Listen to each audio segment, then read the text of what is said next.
As you guys know, Uncle Casey does not participate in the GOAT debate between the Billy Goat and the real GOAT.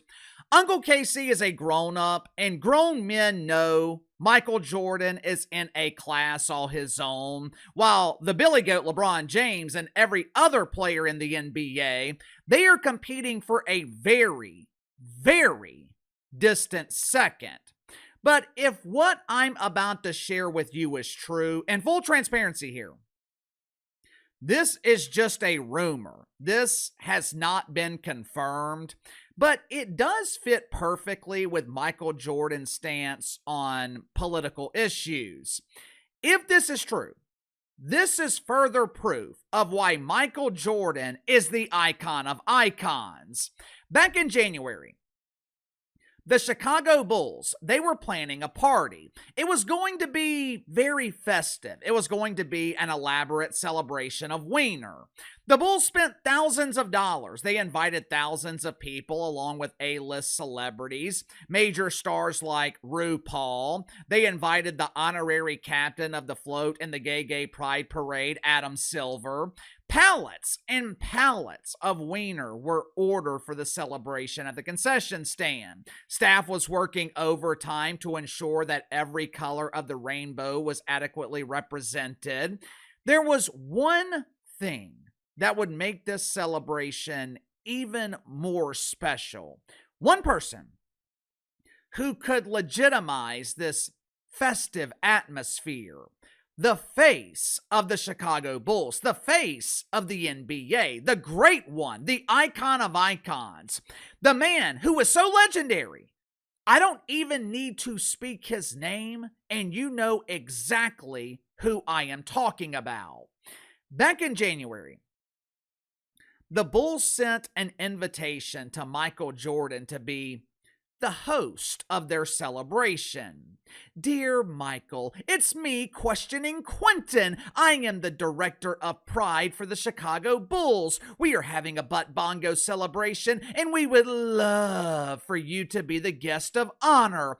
Please check your preferred pronouns down below to RSVP to this event. Ooga! Ooga!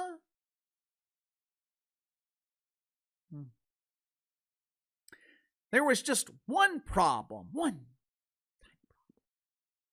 Supposedly, the icon of icons replied back with an iconic rejection. Make sure to like and subscribe. You can follow me on Twitter at KC_BTL84. Link to the main channels in the description below.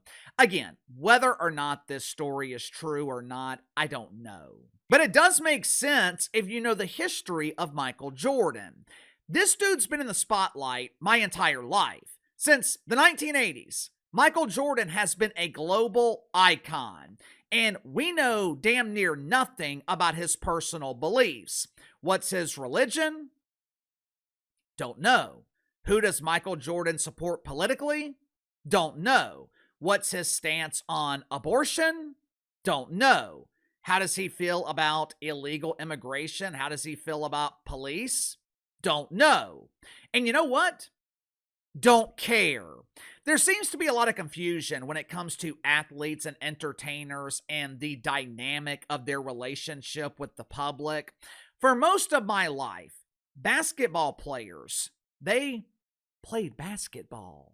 No one cared about their personal life. No one cared about their politics. When you thought of Reggie Miller, you thought of his series in '98 against the Bulls, the rivalry he had with the Knicks in Madison Square Garden. Back then, basketball players were committed to playing basketball.